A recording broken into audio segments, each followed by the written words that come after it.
प्रिय विद्यार्थियों, सुप्रभात। आज हम कक्षा 10 हिंदी की कक्षा में जो हमारा 10 का पाठ है ऋतुराज द्वारा रचित, उसका अध्ययन करेंगे। कवि ऋतुराज के संबंध में मैं तुम्हें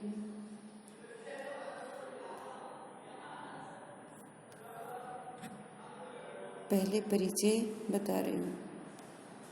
कवि का जो परिचय है वह हम थोड़ा विस्तृत रूप में भी समझेंगे, जिससे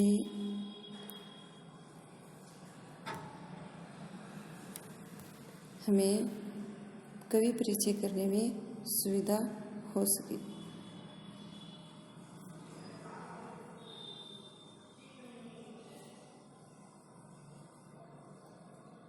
ऋतुराज का जन्म 10 फरवरी 1940 में भरतपुर में हुआ था।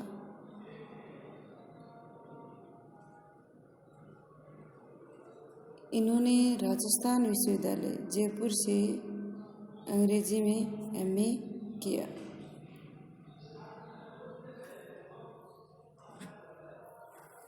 चालीस वर्षों तक अंग्रेजी साहित्य के अध्यापन के बाद अब वे सेवानिवृत्त होकर जयपुर में रहते हैं, अर्थात 40 साल तक ये सेवा देते हैं और फिर सेवानिवृत्त हो जाते हैं। उनके अब तक 8 कविता संग्रह प्रकाशित हो चुके हैं। कितने? 8 कविता संग्रह। इन्होंने हिंदी में जो कविताएं लिखी हैं उनमें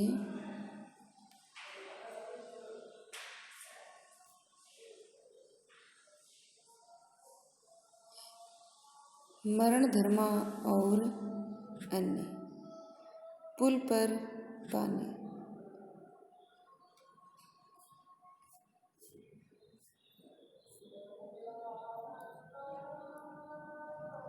सूरत नीरत,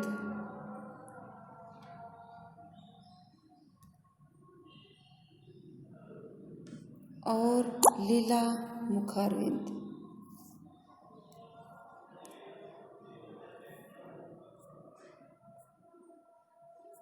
ये प्रमुख हैं। उन्हें सोमदत्त,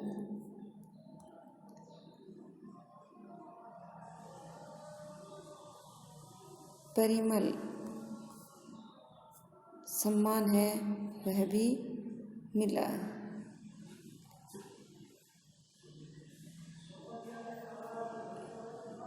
मीरा पुरस्कार, पहल सम्मान तथा बिहारी पुरस्कार भी मिले।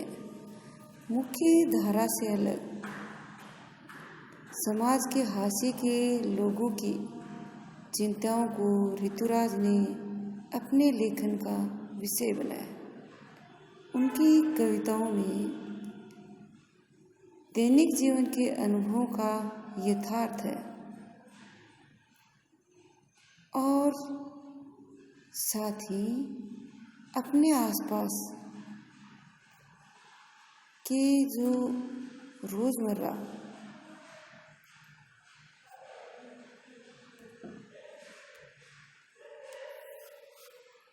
में घटित होने वाली सामाजिक विसंगतियों और विडंबनाओं पर गहरी निगाह इन्होंने डाली है,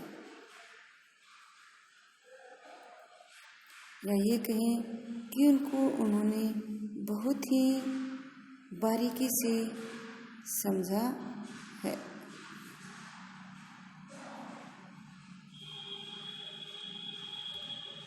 दैनिक जीवन की जो घटनाएं हैं उनको, यही कारण है कि उनकी जो भाषा है वह अपने परिवेश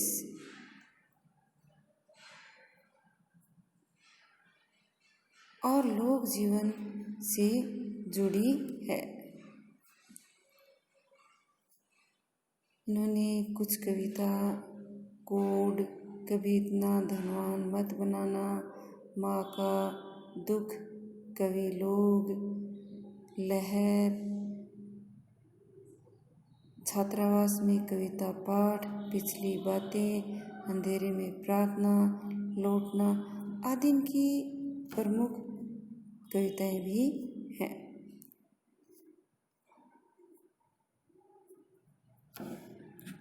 अब हम जो हमारे पाठ में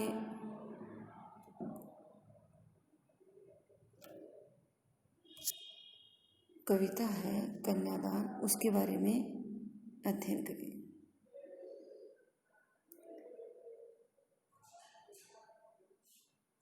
कन्यादान कविता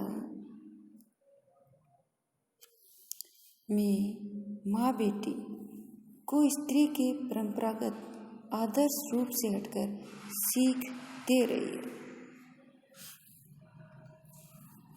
कवि का मानना है कि समाज व्यवस्था द्वारा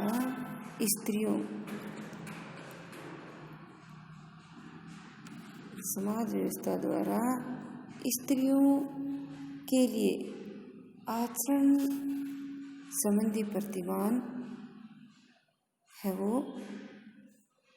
निश्चित कर दिए गए।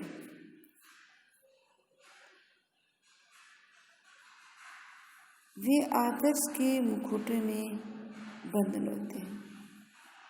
कोमलता के गौरव में कमजोरी का उपहास छिपा रहता है।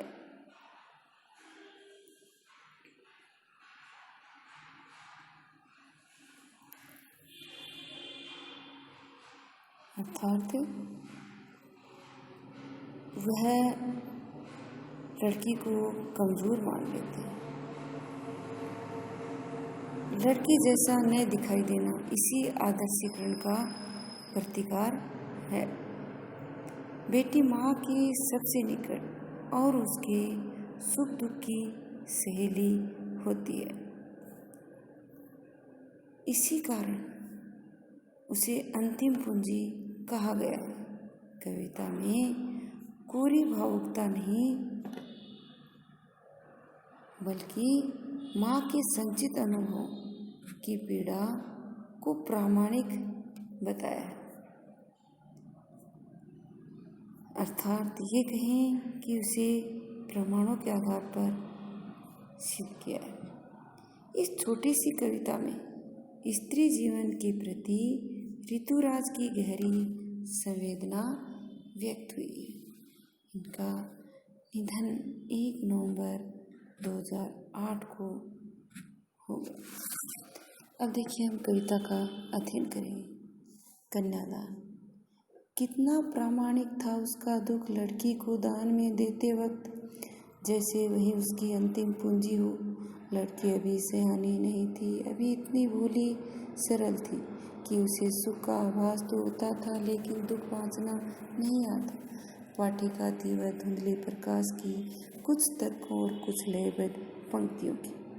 प्रिय विद्यार्थियों, पहले हम इसका प्रसंग लिखेंगे। प्रस्तुत पद्यांश कवि ऋतुराज द्वारा रचित कन्यादान कविता में से अवतरित है। इसमें कवि ने माँ के वास्तविक दुख को व्यक्त किया है। तो हम इसकी व्याख्या करते समय लिखेंगे। कवि ने बताया है कि माँ अपनी बेटी का विवाह करने के बाद जब उसे विदा कर रही है तो वह बहुत दुखी होती है। उसका दुख वास्तविक दुख था। लड़की को वह दान में दे रही है, विदा कर रही है, दान दे रही है, तो उसे दुख हो रहा है कि उसके पास जो अंतिम पूंजी थी, अर्थात उसके जीवन में जो सुख दुख की उसकी साथी थी, उसकी बेटी, जिसके साथ वह अपनी बातें हैं वो बता सकती थी, सुन सकती थी, वो इसी को ही वह आज विदा कर रही, इसलिए वह बहुत दुखी होती है। लड़की अभी सयानी नहीं थी, अभी उसकी पुत्री समझदार नहीं हुई थी, अर्थात ये कहें कि उसकी उम्र भी बहुत कम थी। अभी इतनी भोली सरल थी, अभी वह भोली भाली और सरल स्वभाव की थी। उसकी पुत्री को सुख का आभास तो होता था, लेकिन दुख बांचना नहीं आता था।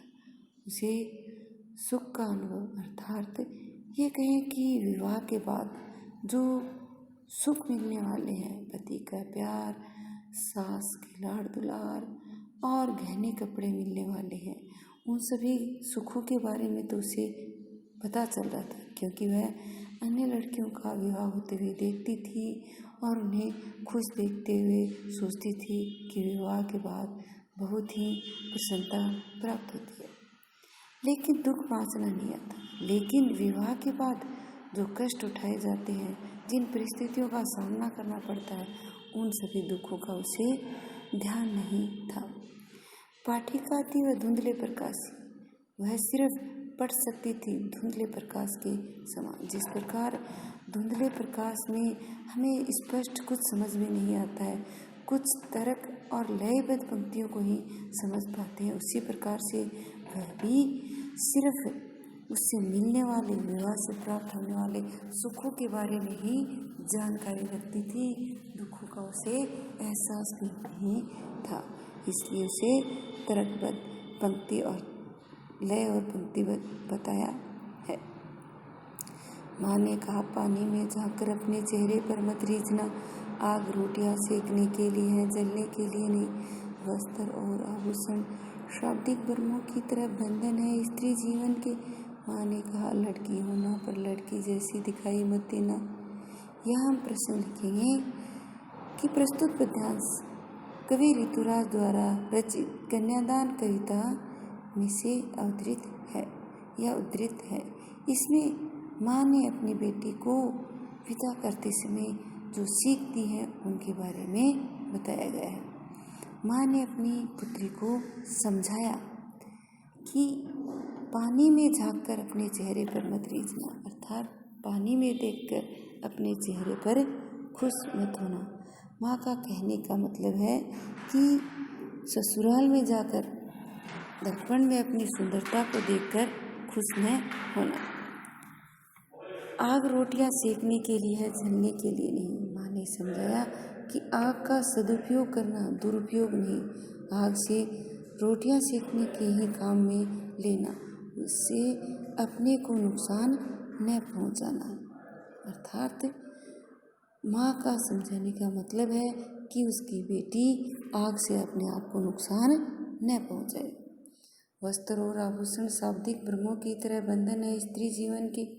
माँ ने बताया कि शादी के बाद जो उसे नए नए वस्त्र और गहने लालच में देने के लिए या उसकी खुशी के लिए उसे दिए जाएंगे, वो तो एक शाब्दिक ब्रह्मों की तरह उसे बांधने के लिए है। उसे उनका लालच नहीं करना है, उसे तो अपना स्वयं का वजूद बनाना है, अपना अस्तित्व बनाना है। माँ ने कहा, लड़की होना पर लड़की जैसी दिखाई मत देना। माँ ने अपनी पुत्री को समझाया कि लड़की तो होना, अर्थात लड़की के गुण, सरल स्वभाव और ये कहें विनम्र वाणी, ये गुण उसके हैं, वो तो अपना लेना, लेकिन लड़की जैसी दिखाई मत देना, अर्थात लड़की समझकर तुझ पर अत्याचार करे वह सहन न करना।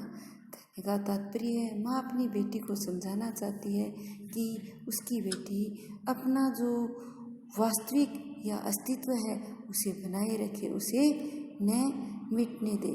इसलिए हम इसमें विशेष भी लिखेंगे कि इसमें शुद्ध खड़ी बोली का प्रयोग हुआ है, और साथ ही इसमें हम बताएंगे कि माँ ने बेटी को वस्त्र और आभूषण हैं वो शाब्दिक ब्रह्मों की तरह बताएं। जैसे किसी कविता में शब्दों का भ्रम हो जाता है, उसी प्रकार से शब्द हैं उनसे भ्रम उत्पन्न हो जाता है, और वैसे ही वस्त्र और आभूषण हैं वो भी स्त्री के जीवन में बंधन लाने वाले, क्योंकि लड़की उनको देखकर, स्त्री उनको देखकर उनके लालच में आ जाती है और अपना अस्तित्व भूल जाती है और आगे बढ़ना छोड़ देती है। माँ का कहने का मतलब है उसने जो अपने जीवन में दुख उठाए हैं, परेशानियाँ उठाई हैं, वो है उसकी बेटी को न उठानी पड़े।